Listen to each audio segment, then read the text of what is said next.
एकूणच वैद्यकशास्त्र हे विज्ञानावरती उभं असताना, कार्यकारण भावावरती उभं असताना, वैज्ञानिक दृष्टिकोनावरती उभं असताना डॉक्टर केळकर जर अशा पद्धतीनं अवैज्ञानिक विधान करत असतील तर ही फार मोठी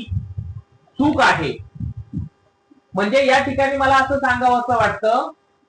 की उद्या जर एखाद्या पेशंट वरती ट्रीटमेंट करत असताना, एखाद्या रुग्णावरती उपचार करत असताना डॉक्टर केळकर असतील किंवा घाईसास असतील किंवा एकूणच दीनानाथ मंगेशकर हॉस्पिटल असेल आणि यांच्याकडून जर एखादी चूक झाली, एखादं ऑपरेशन, एखादी शस्त्रक्रिया, उपचार फसले गेले, त्याच्यामध्ये जर एखादा रुग्ण दगावला गेला तर उद्या हेच हॉस्पिटल, ह्याच हॉस्पिटलचे धनंजय केळकर नावाचे डॉक्टर असं सांगू शकतात की राहू केतूनी किंवा मंगळ किंवा शनी सारख्या ग्रहाने काहीतरी हे केलं,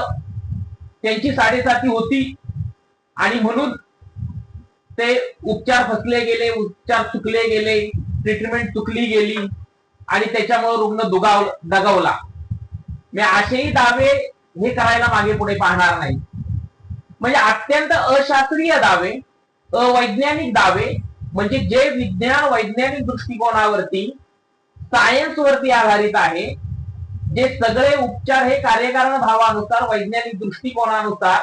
प्रत्येक गोष्ट ही दवाखान्यामध्ये, हॉस्पिटलमध्ये किंवा वैद्यकशास्त्रामध्ये होत असते,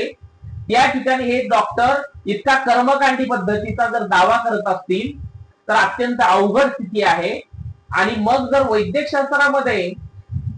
अशी स्थिती असेल तर समाजाचा प्रश्नच नाही. आणि अशा पद्धतीनं दावे जर डॉक्टर धनंजय केळकर करत असतील, सुश्रुत घाईसास यांच्याकडून जर अशा पद्धतीनं राहू आणि केतूमुळे चूक घडली असेल असा दावा जर हे रुग्णालय करत असेल तर खऱ्या अर्थानं डॉक्टर घाईसास, धनंजय केळकर यांची जी मेडिकल काउन्सिल ऑफ इंडिया यांना जी प्रॅक्टिस करण्याची, वैद्यकीय सेवा करण्याची, उपचार करण्याची, ट्रीटमेंट करण्याची जी यांना परवानगी दिलेली आहे, ही परवानगीच यांनी रद्द केलेली पाहिजे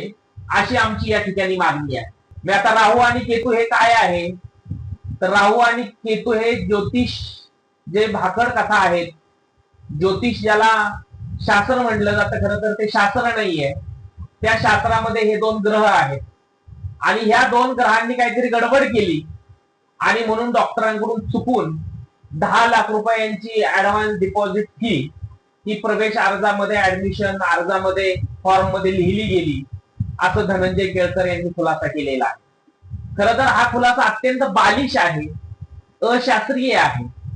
म्हणजे डॉक्टर घाईसास असतील किंवा धनंजय केळकर असतील, हे दोघही विज्ञान शाखेचे आहेत आणि ज्योतिषशास्त्र हे भाकड आहे हे त्यांच्या अजूनही लक्षात येत नाही. खरं तर ज्योतिषामध्ये ज्या राहू आणि केतूला ग्रह म्हटलेले आहेत ते वास्तवात ग्रहच नाहीयेत याची देखील माहिती ह्या विज्ञान शाखेच्या 2 डॉक्टरांना आहे की नाही असा प्रश्न पडावा, अशी आज स्थिती निर्माण झालेली आहे.